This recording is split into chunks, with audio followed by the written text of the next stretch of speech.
unirse, después puedan revisar esta grabación.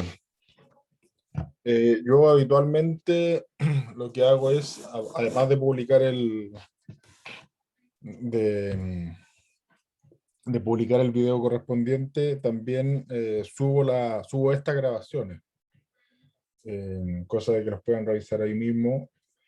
Pero además de eso, en la plataforma, en un curso, queda la clase grabada, disponible ahí. ¿Mm? Bien, si tienen dudas, podemos comenzar a resolverla.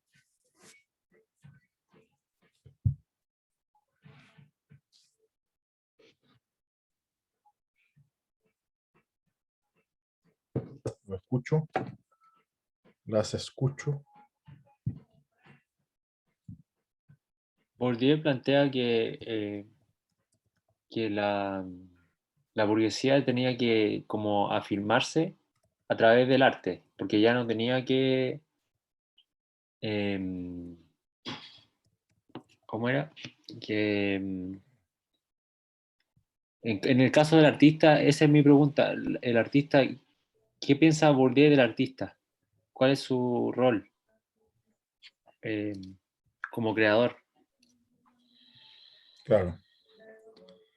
Eh, es una, es una pregunta que no es sencilla. Eh, claro, habría que contextualizar un poco una posible respuesta. Efectivamente, como tú mencionas, Bourdieu establece una relación entre el proceso de autonomía del arte, por decirlo de alguna manera, y la creciente necesidad de la clase burguesa de legitimar su posición de dominio social, para ponerlo como en términos bien amplios. Eh, para explicar mejor ese punto, uno podría señalar lo siguiente.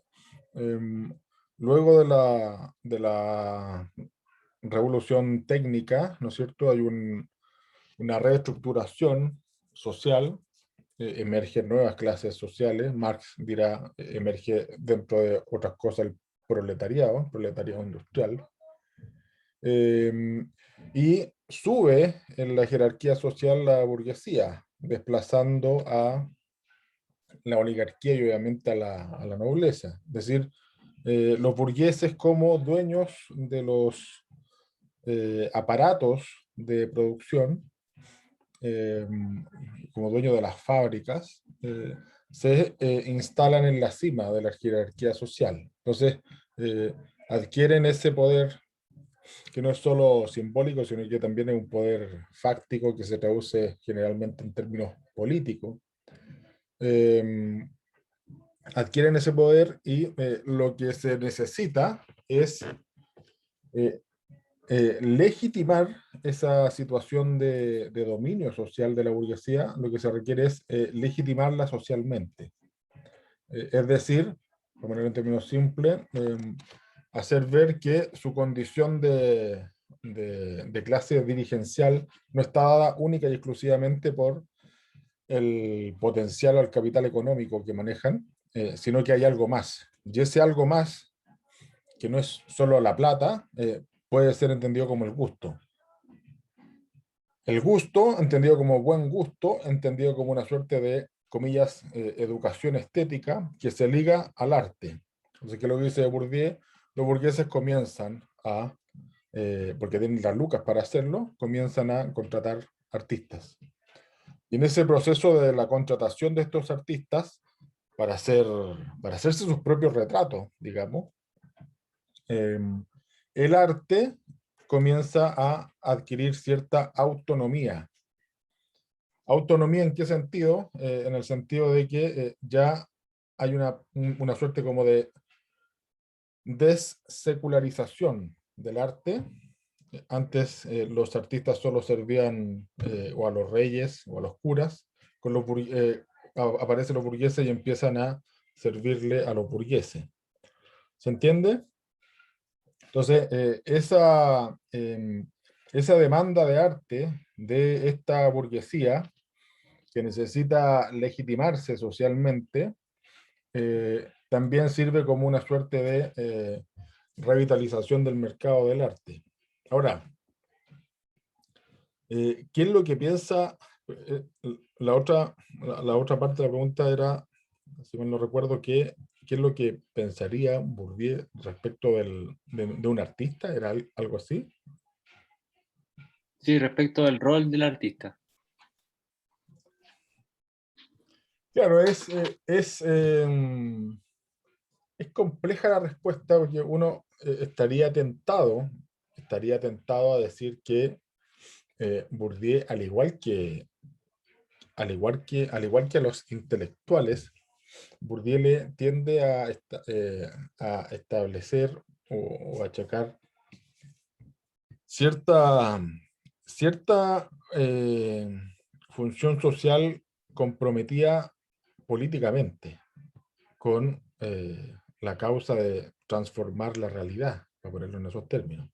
Entonces, Bourdieu comprende al intelectual como un sujeto comprometido políticamente. Él mismo es un intelectual que toma partido, así se definía él mismo. En ese sentido, lo que desearía tanto de los artistas como de los intelectuales es ese compromiso político. ¿Cuál es el punto?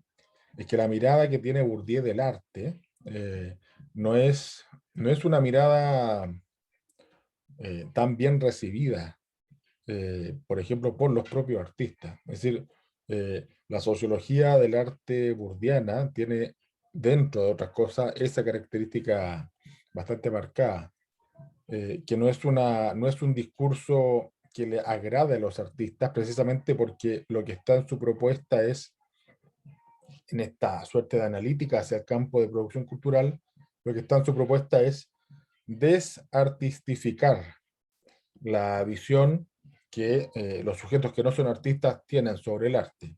Entonces, para Bourdieu, y ahí quizá uno podría, sería interesante establecer algunos puntos en común con los postulados más de Rancière, por ejemplo. Jacques Rancière, ¿les suena? ¿No? Les recomiendo que revisen un breve texto que se llama El reparto de lo sensible, de Jacques Rancière. Es decir, en ese sentido yo creo que se podría establecer un vínculo entre lo que postula Rancière en ese texto y la visión más general de Bourdieu, respecto de que el artista está en una condición de privilegio, pero esa condición de privilegio no le está dada por alguna cuota de creatividad innata que lo diferencie del resto, sino que está dada básicamente porque tiene la posibilidad de elegir en qué agota sus energías vitales, así lo pensaría Rancière. Es decir, la posibilidad de elegir en qué me agoto, en qué es lo que yo trabajo, es una posibilidad que tendría el mundo del arte. Repito, la visión que tiene Bourdieu del artista es una visión más bien eh, no sé si es una visión desilusionante, ¿ya?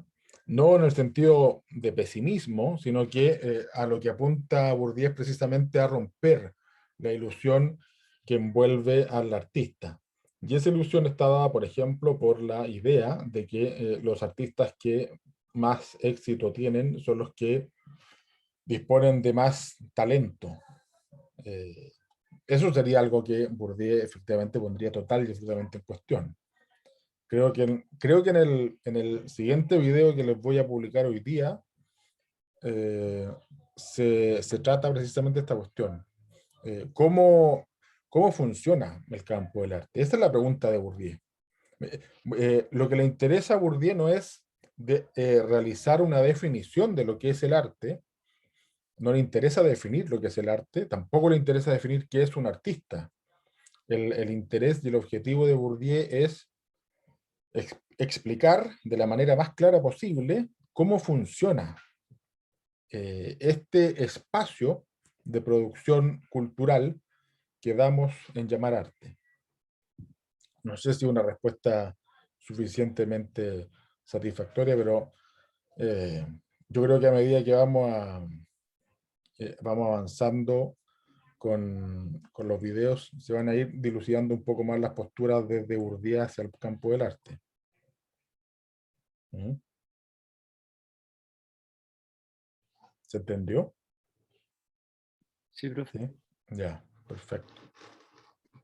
Más dudas, por favor, comentarios. Yo no tengo ahora mismo abierto la presentación porque la tengo en el computador antiguo y se me olvidó subirla para poder descargarla. Entonces, si me van a hacer como preguntas al dedillo, contextualícenla en relación a lo que se está hablando en el video, porque no tengo el PowerPoint ahora abierto, ¿ya? ¿Hay más dudas, por favor, preguntas? Claro, es Jack Rancière, estoy viendo el chat, ¿ya? No es Jack como tan gringo, sino que, claro, es Jackes. Y el texto es el reparto de los utensilios, yo creo que lo pueden encontrar está digitalizado, lo pueden encontrar en internet. Más preguntas.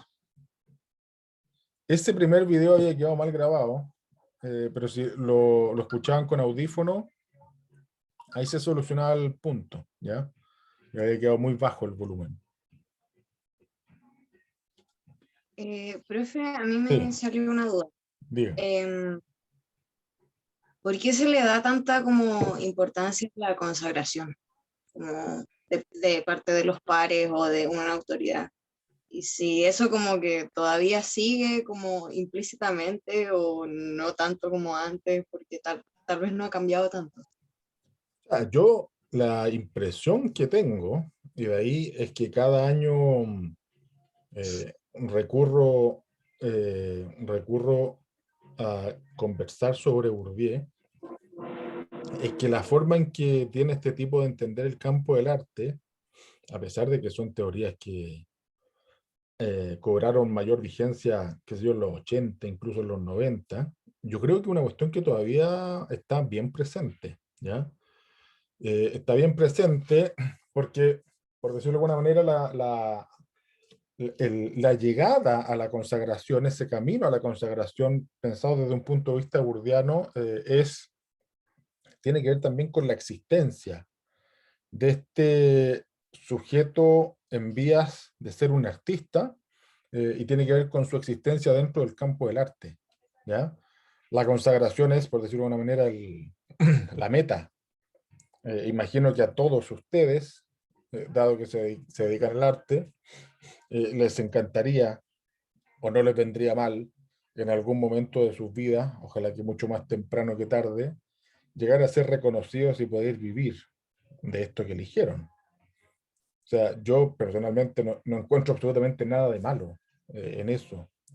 Eh, ¿Qué es lo que hay que tener claro? Es que para lograr esa consagración, y ese es el argumento, uno de los argumentos centrales de Bourdieu, para lograr esa consagración, pareciera ser, dice Bourdieu, eh, que vale menos la, comillas, capacidad artística de estos sujetos que están buscando la consagración, pareciera valer menos eso y más el capital social. ¿Y qué es el capital social en términos bien simples? Bueno, la red de contactos que ustedes puedan ir armando en esta carrera universitaria, o en esta vida universitaria que se traducirá después en una vida profesional. Eh, bueno, una vez que salgan, digamos, de la universidad se van a dar cuenta con mucha más crudeza de lo que les estoy hablando, pero es común encontrarse después de la vida profesional y llegar a agarrar algunas pegas, no directamente por el mérito que uno pudiese o no tener, sino que por una cuestión de contacto. Y generalmente los trabajos más asociativos, sobre todo en términos de artes visuales, tienen que ver con la calidad de, la, de las redes que uno haya estado estableciendo. Por eso siempre digo lo mismo, por eso es bueno, yo diría que es indispensable asistir a los eventos sociales del arte. Es decir, la inauguración, las inauguraciones. En las inauguraciones de la muestra es obvio que nadie va a una inauguración de una muestra a ver la muestra.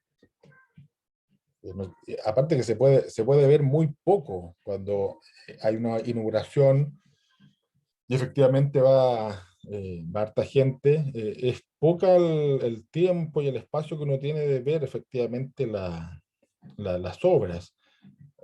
Uno va a las inauguraciones y se da una vuelta y mira, digamos, pero uno va a conversar, digamos. Bueno, cuando yo estudiaba iba a tomar el vino que daban en las inauguraciones y a tratar de comer lo más rápido posible lo que haya, digamos, si es que es una cuestión buena. Pero honestamente nadie va eh, necesariamente, digamos, a leer la obra y ver efectivamente y contrastar lo que está ahí con el catálogo. Los eventos sociales del arte, y eso es lo que dice Bourdieu, y eso es como lo que demuestra, tienen un elemento importante a la hora de existir dentro del espacio del arte. Y sobre todo considerando que en el caso chileno es un espacio del arte bien chico, digamos. ¿Ya? Es decir, yo hasta el día de hoy me sigo encontrando con profesores, con compañeros. Uno los ve de repente en las listas de concursos a cargo en la universidad, lo identifica. eh, en publicaciones, digamos, vemos que no es tan amplio en el caso de Chile la cuestión. Y precisamente por no ser tan amplio, el capital social tiene un peso importante, sobre todo para los artistas visuales, digamos. ¿Mm? Claro, Milenka Milla dice que triste que nuestro éxito se base en esas conexiones de puro interés. Claro, o sea, desde Bourdieu, ese es un elemento importante, ¿ya? Eh, pero nunca he visto, bueno, sí, se me ha tocado de repente ver a, eh, a exponentes del arte visual más contemporáneo chileno, que no sé si, es que también tendríamos que definir ahí qué, qué significa ser exitoso, digamos, ¿ya?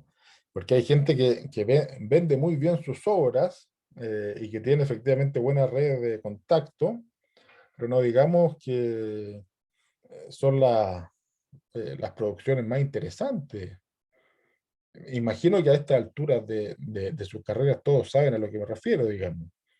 Hay ciertos, comillas, cordones galerísticos que se especializan en vender básicamente, no sé si mierda, digamos, no estoy hablando de eso, pero obras de dudosa valores artísticos, digamos, que cualquier profesor de taller de ustedes eh, tendería a coincidir, o al menos cuando yo estudiaba en la Chile, los profesores coincidían, no sé ahora, quizá ahora ya no es tan así. Y tampoco es tan dramático que no sea tan así, pero claro, el concepto de éxito, sobre todo en el mundo del arte, es bien fregado. ¿Mm? Podrían preguntarle, no sé, pues, a la Nuri González qué es para ella el éxito, a ver qué respuesta les da.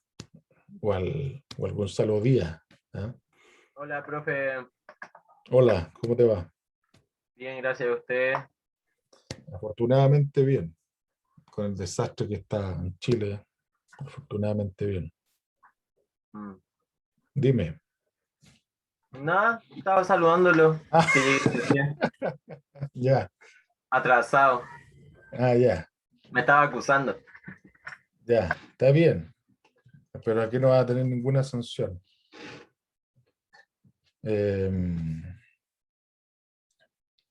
Bien, ¿qué más? Pregunta. O comentarios puede ser también, si no.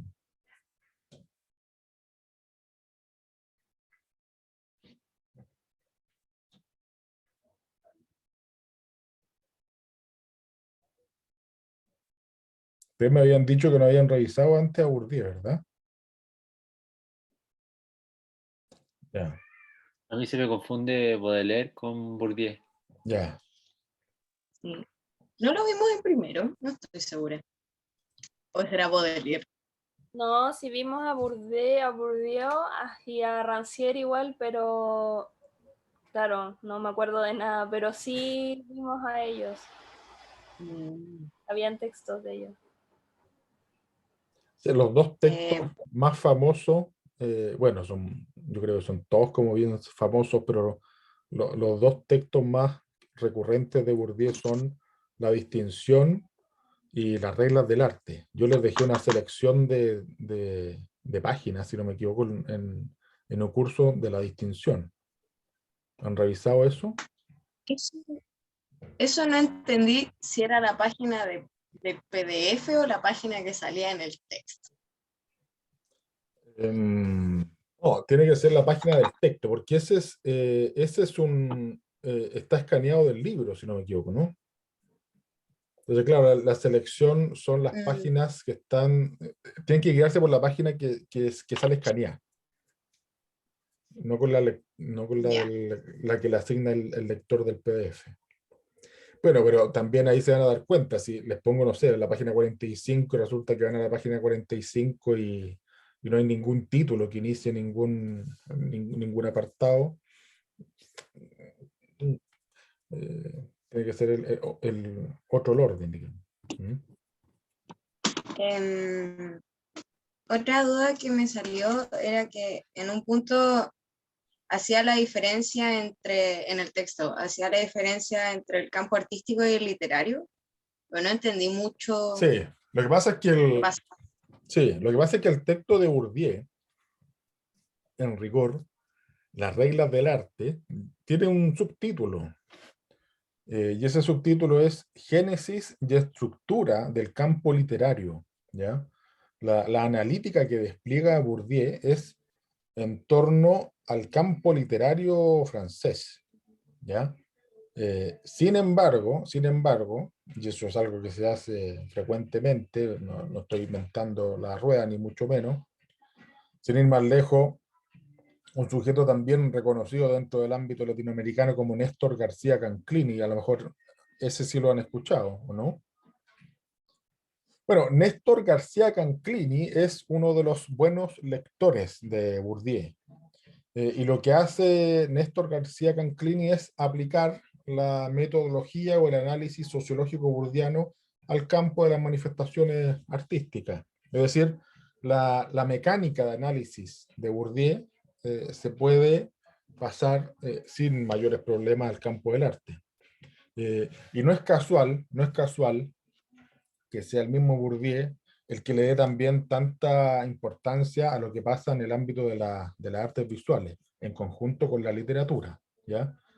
Si bien no son dos campos idénticos, pero la manera de analizarlos sí sirve, porque lo que establece Bourdieu es eso, y empieza, digamos, su texto marcando ese punto, desde un punto de vista materialista. La crítica que él le hace a los postulados de izquierda, si lo quieren pensar así, es la escasa atención a la esfera de producción cultural. ¿Ya? Bourdieu dice, todos los análisis materialistas se fijan en la producción, que es una cuestión que está bien, pero también es necesario atender a la otra esfera de la producción, que es la producción cultural. Y ahí se desarrolla la literatura, el arte, la música. Entonces lo que hace Bourdieu es establecer una suerte de aproximación materialista hacia el fenómeno de la cultura y hacia el fenómeno del arte. Entonces esa es la distinción que a lo mejor yo hago en el video.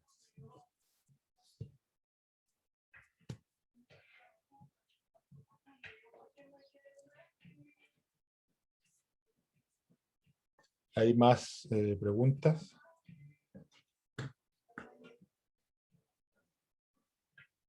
¿Ustedes escuchan una música o no? ¿No? Ah, qué bueno. Profe, yo tengo una pregunta, pero no sé cómo armarla muy bien. Vamos, empieza a hablar y vemos qué sale de eso. Era con respecto como a estas reglas del arte que están gobernando entre comillas, como este campo, y hablaba en el video de un desinterés estructural que va generando, y que va generando como un encapsulamiento, eso anoté, como de este campo, y ahí como que me confundí, como que se va apartando de los otros campos como que están gobernando en los otros lados sociales, algo así. Claro, claro, porque Bourdieu parte de la base, y eso también un poco la crítica al modo burgués de entender el arte, que está bajo esta idea del amor al arte. Lo hago por el amor al arte. Entonces, Bourdieu dice, en el campo del arte que se genera en este fenómeno de la burguesía que conversamos al inicio de la reunión, eh, lo que se establece es que las cosas que se hacen dentro del campo del arte no son movidas por el interés económico. ¿Se entiende?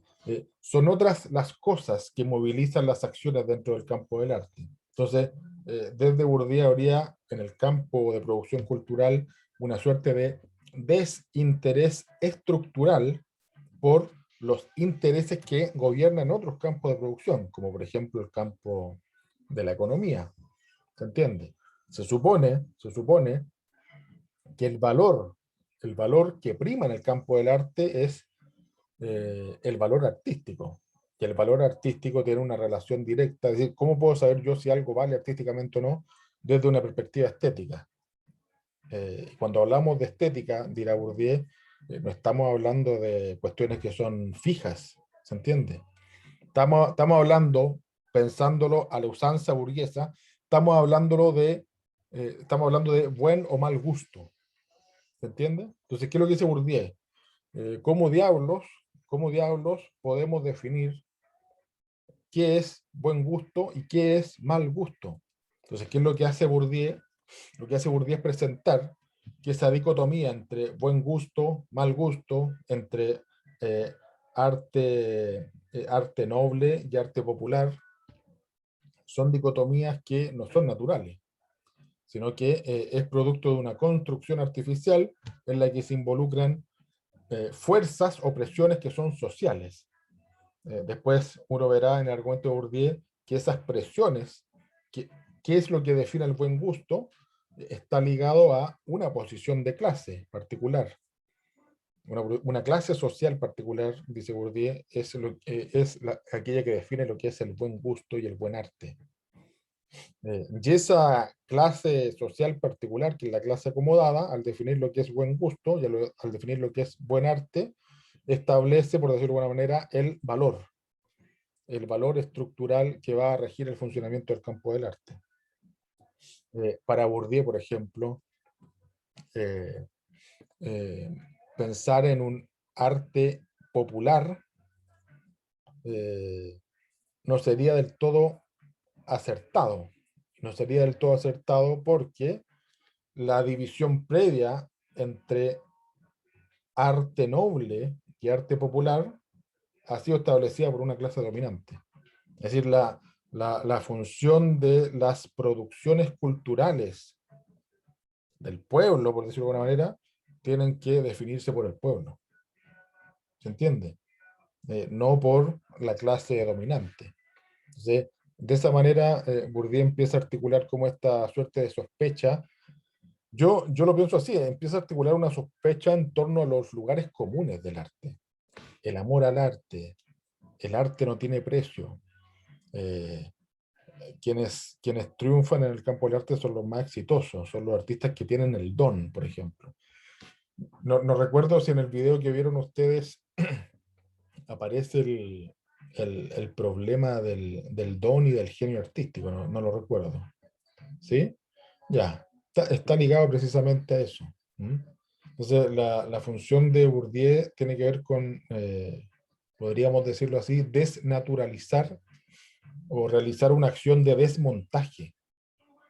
Una acción de desmontaje en torno al campo cultural del arte. ¿Mm? No sé si se aclaró un poco tu duda o tu comentario. ¿Sí? Ya.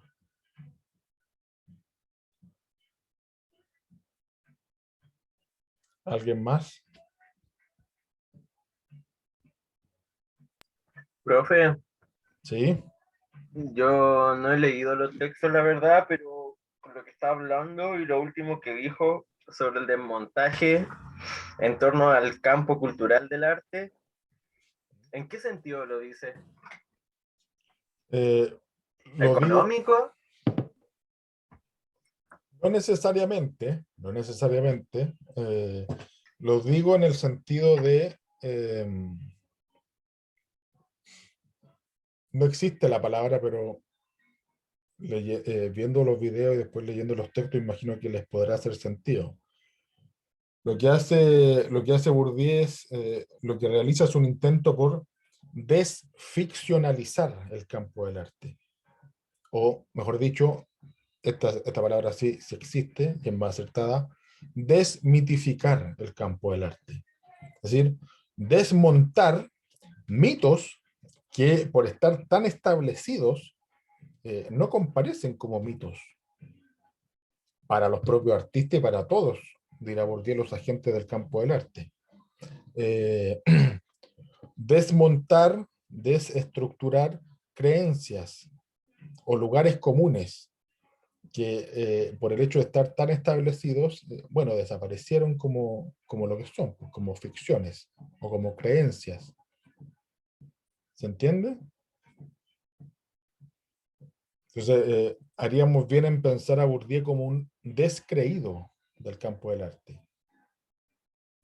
A Bourdieu lo tildaban, y es muy bueno el apodo, como el aguafiestas, como el tipo que llega y empieza, el que le empieza a echar, también esa otra frase muy visual, le empieza a echar pelito a la leche. ¿Han escuchado eso? Claro, el tipo que trata de, que intenta romper una cierta armonía y una cierta tranquilidad. Bueno, Bourdieu era considerado como un aguafiestas, por decirlo de alguna manera. Un tipo que permanentemente vivía la desilusión. Pero repito, no la desilusión en términos melancólicos,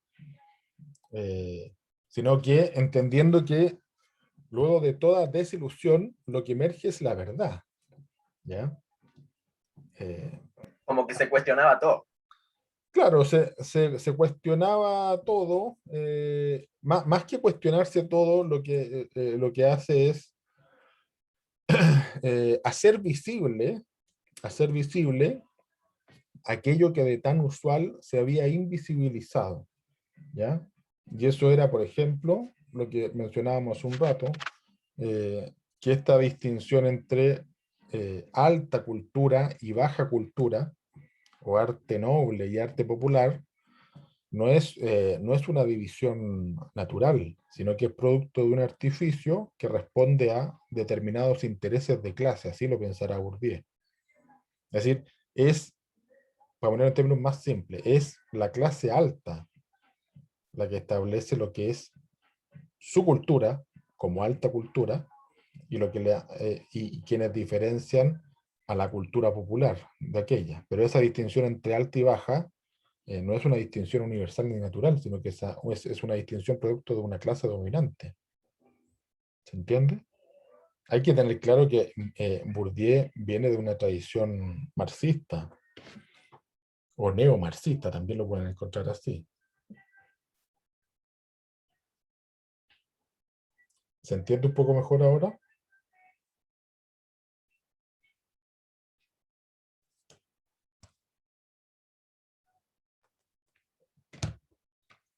Confirmo que sí.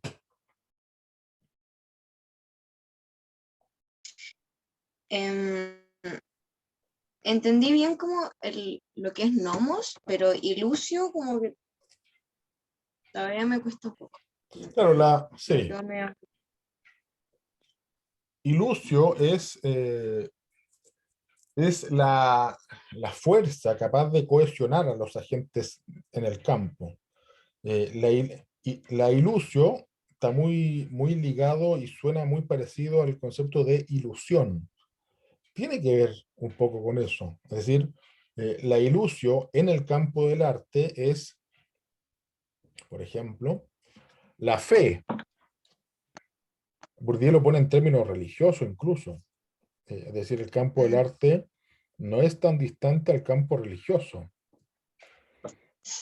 En el campo religioso la ilusión fundamental es que existe Dios. Eh, y esa existencia de un ser superior le da sentido a todo lo que pasa dentro de ese campo. En el campo del arte, lo que existe es una creencia fundamental. ¿Y cuál es esa creencia fundamental?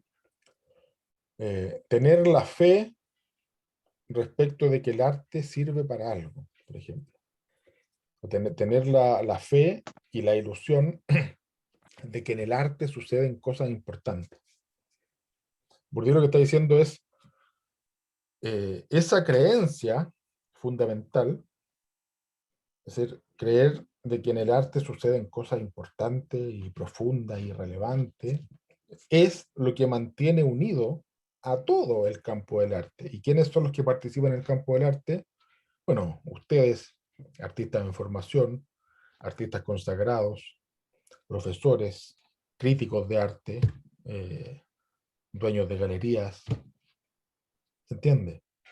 Los espacios museales más institucionalizados, todo eso, todos ellos son agentes del campo del arte. ¿Qué es lo que dice Bourdieu? Que une a todos esos agentes, por muy diversos y por lugares diferentes en los que se encuentren, lo que los une es la fe en el arte. En el campo religioso es la fe en Dios, en el campo del arte es la fe en el arte. Y esa fe en el arte se podría resumir en lo que yo me en broma, me en serio estoy diciendo, confiar, creer de que en el arte pasan cosas importantes. ¿Mm? Es decir, sería muy extraño que alguno de ustedes me levantara su manita y me dijera, mira, yo tengo claro de que en el arte no pasa nada. No hay nada en el arte, no pasa nada interesante. O sea, sería muy extraño que después de 3 o 4 años de estar estudiando, invirtiendo tiempo y energía en esto, llegaran a ese convencimiento. ¿Se entiende? Eso es la ilusión. Esa fuerza mágica, creo que en alguna parte del texto Bourdieu lo menciona así, esa fuerza mágica que mantiene unidos a los agentes. Es una creencia que de tan establecida ha desaparecido como creencia.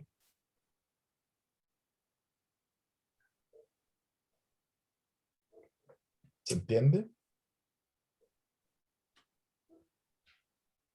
La última frase no la entendí. Claro, es Dime. un sistema de creencia, es una ficción, ¿sí? Es una ficción. Eh, es una ficción que ha estado establecida tanto tiempo y que ha generado a oleadas y oleadas de artistas y de profesores y de críticos. Es una ficción que por estar establecida tanto tiempo ha desaparecido como ficción y se ha instalado como una realidad. ¿Se entiende? Pero la llamada atención de Bourdieu Sí. tiene que ver con no perdamos nunca de vista de que esto es un salto de fe, por decirlo de alguna manera. Es saltar al vacío. ¿Mm? Claro, el punto es que, volvemos a la cuestión de las redes, el punto es que tanto ustedes como yo tendemos a juntarnos y a conversar con sujetos que comparten nuestra fe. Entonces, el delirio de la importancia al arte se minimiza, no aparece como delirio, aparece casi como un dato de la causa. ¿Se entiende? Se articulan conversaciones, se articulan trabajos, algunos muy interesantes, en torno al arte o alguna variante del arte. Pero no tenemos que perder de vista de que eso se da en un espacio social súper específico, súper acotado, y cada vez más intelectualizado, por decirlo de alguna manera.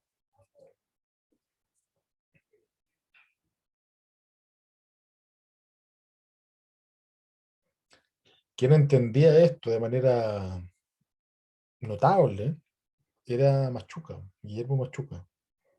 ¿Tuvieron alguna vez clases con él? ¿Lo supieron de él? Sí, yo tuve clases con él. Sí.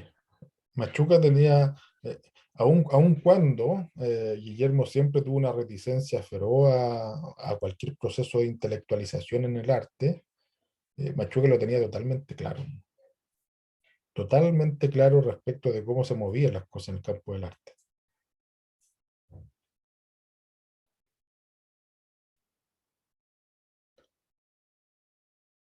Bien, ¿alguien más? ¿Preguntas?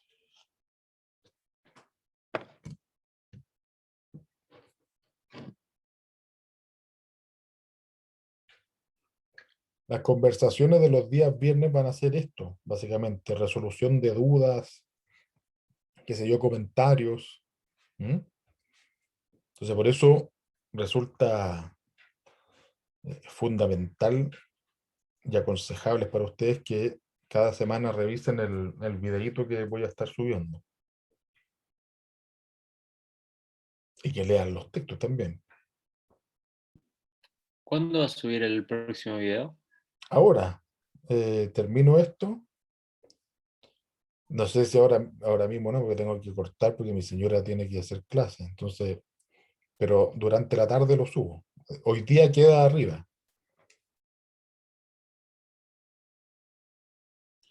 Los videos se suben, claro, los subo en YouTube y una vez que los subo y genero el link, les copio el link por curso. Entonces les llega un mensaje y ustedes pinchan el link nomás.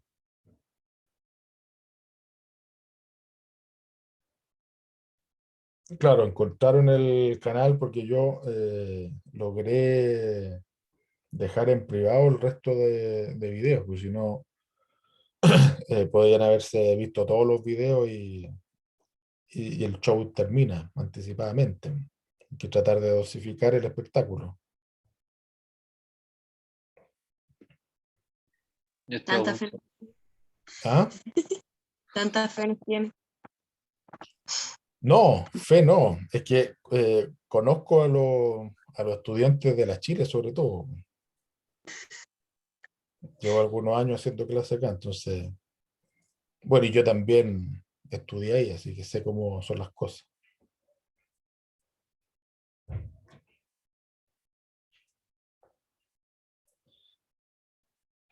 Ahí una compañera entiendo que está, claro, puso el link del video acá en el chat, por si alguno de los que está conectados o conectadas no lo han visto, para que lo revisen. Pero de todas formas yo lo estoy enviando por curso. Claro, se genera el problema, de repente hay algunos compañeros que no están ingresados en un curso. Pero ahí me imagino que tendrán que estar atentos al YouTube, digamos. Generalmente yo los viernes voy a subir los videos, a menos que pase algo extraño, pero no me demoro mucho, así que el mismo viernes, durante el transcurso del viernes, debería estar el video arriba.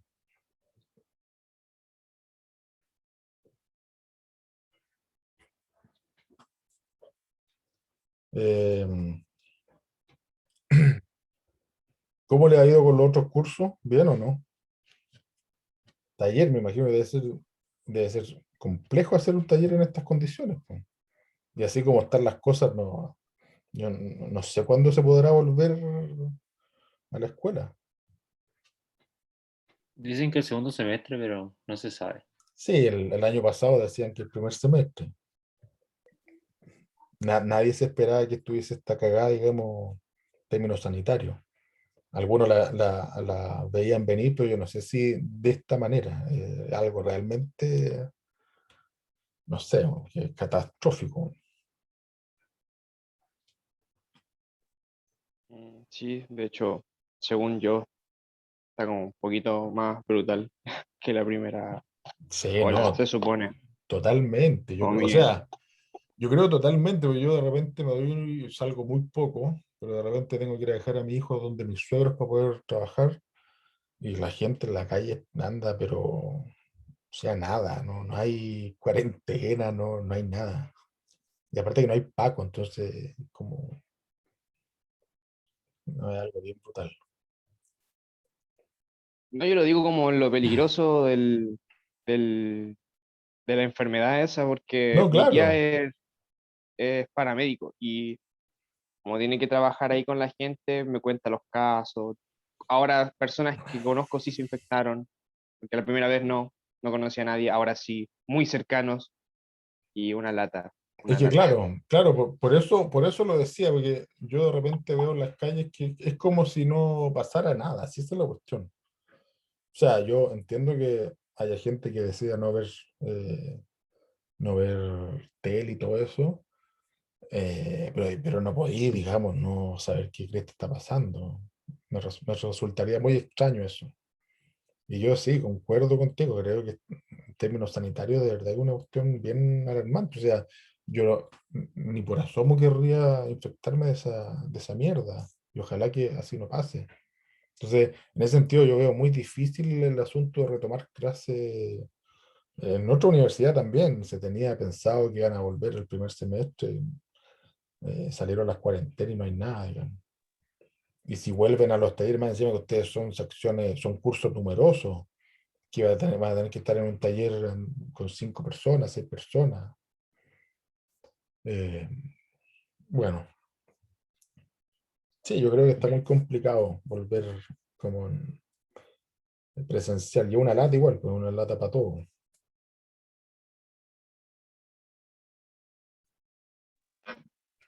O sea, se hará lo que se pueda con Claro, claro, el problema es como ser consciente de que es una cuestión que escapa a cualquier, no sé, planificación o cosas así.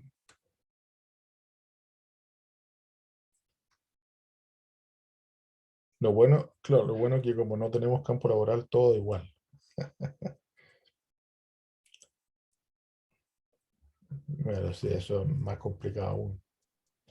A mí lo que me preocupa es que los profes se expongan porque muchos de la facultad son viejos, así como Sí. simple, como cortan, son muy viejos y esto afecta a los viejos, entonces como que, ¿qué les aseguran que no les va a pasar nada? No, claro, a los viejos, pero generar es que, bueno, es complejo. Me imagino que habría que esperar los anuncios y todo eso, pero el hecho de generar masa de gente moviéndose a la universidad, a la escuela, ya algo de por sí complejo. Y me imagino que si funciona arte, ciencia, filosofía, también estaría funcionando, entonces no sé. Yo trato de pensar de repente cómo sería eso, pero no. Dejo de pensar rápidamente, porque es un poco abrumante. Sí, yo a riesgo de parecer un viejo de mierda, de verdad que les pediría, no sé, cuídense lo más que puedan y si pueden vacunarse, por favor, háganlo. Ojalá sería, no sé, extraño para mí que, bueno, que todavía lo hay gente que no quiera vacunarse. Bueno, cualquiera hace lo que quiere en realidad, eso es claro, pero no sé, hay que vacunarse para minimizar riesgos. Y que no se confíen al tiro en la vacuna. Eso ha pasado, yo creo que eso ha pasado. Que esta falsa confianza de que ya están protegidos, pero es como más complejo que eso. Sí, pero también hay que pensar que buena parte de los que están contagiados, la gente que está muriendo, como todos dicen, son gente joven. Y por la edad que tienen, dificulto que todos ni siquiera tengan la primera dosis. Eh, entonces, no sé, yo creo que es una sumatoria de cosas que actuó como la tormenta perfecta, la inoperancia absoluta del gobierno, que es una cuestión realmente alucinante, es como un manual de cómo se tienen que hacer las cosas mal. Eh, entonces se le exige a la gente que se quede en la casa, pero no se le da plata a la gente para que se mantenga en la casa. Yo dificulto que toda la gente sea imbécil y que salga a exponerse porque sí. O sea, creo que hay gente que tiene que salir a buscar el lucas afuera y punto. Y lamentablemente, no es que todo se solucione con plata, Pero si tú le das plata a la gente, yo creo que es una manera de disminuir la movilidad, digamos. Eh, pero no sé, realmente, sí, yo estoy un poco abrumado con eso, en realidad. Es que como el tira y afloja del plan paso a paso que tiró el gobierno, como que lo único que hizo es generar falsa confianza en las personas para que salieran y se infectaran, po. Y sobre todo Sí, la gente que tiene los recursos. sí. No, claro, no, claro, y la cuestión del permiso de vacaciones, eso ya, a mí, yo cuando empecé a escuchar que iba a hacer eso, dije, no, en algún momento esta cuestión van a echar pie atrás, porque me parecería insólito que dejaran salir a la gente por un permiso que ni siquiera tenía una duración, y pedirle a la gente que mantuviese distancia social en una playa. eh, no sé, era obvio que eso no iba a resultar. Ahora Eh, iban a dar un permiso para que salieran en la tarde, como hacer deporte. Estaban pensando en eso, como unos diputados. Igual piola, pero pueden aumentar los casos igual. o Pero sea, hay permiso de mañana. Tipo, pero quieren hacerlo en la tarde, como de hora de ejercicio. es que, claro, ahí empezamos, perdóname la expresión, pero ahí empezamos con la huevada. Yo no sé, de verdad que llevamos un año así. Yo el año pasado empecé haciendo clase y es como que todo empezó de nuevo. Como que marzo volvió todo a cero y no se aprendió nada. Eh, El 2020 otra vez. Es exacto, es un loop como eterno. eh, el, ¿cómo es la película de Bill Murray? ¿Se acuerdan? De la marmota. ¿Han visto eso? El día de la marmota. Es lo eso, es eso. Tengo exactamente la misma sensación del año pasado, al inicio, y esa cuestión es muy extraña, ha pasado un año. Entonces, eh, el otro día vi que había un gimnasio que estaba funcionando con gente adentro. No sé, yo creo que hace falta ponerse serio y parar con esto de una vez por todas, digamos, si no vamos a estar así, no sé, van a haber generaciones de estudiantes que van a salir de la universidad haciendo clases por Zoom. De Igual me verdad que es parece súper, insólito. ¿Mm? a mí me parece súper chistoso de que quieran sacar un permiso para hacer deporte en las tardes o en las mañanas, siendo de que la mayoría de la gente no se ejercita. Y si se ejercitan es muy poco la cantidad de personas y ahora quieren sacar un permiso para hacer deporte. Sí, bueno, yo en, No en sé. relación a eso, o sea, me perdonarán, pero yo digo, no sé, esa huevada hacer, o sea, está bien, hay que hacer deporte y la vida sana y vamos, está bien, pero en estas condiciones no hay que hacer nada, o sea, que salga la persona que tiene que ir a atender a los enfermos y no sé, nadie más, digamos, todos deberían estar en sus casas. El problema es que eso que estoy diciendo es obvio que no es algo nuevo. Yo escuché al colegio médico decir esto mismo el año pasado, en marzo, que hayamos pasado un año y que la hueá esté peor que antes, de verdad que un poco desalentador y eso coincide bueno, con la forma en la que uno tiene que trabajar, digamos, con los niños en la casa. Es angustiante en ocasiones la situación. Para todos y para ustedes también, pues, hay que estar haciendo clases en el sillón, en la pieza. Pero bueno, espero que nadie de ustedes se contagie, digamos, ni que se expongan, digamos. O sea, dejémonos de pelotudeces, por favor, y seamos adultos. No es algo, no es una simple gripe, como decía el otro imbécil de Brasil, digamos. Em, pero bueno, no sé si alguien tiene alguna otra pregunta o comentario respecto al video, duda.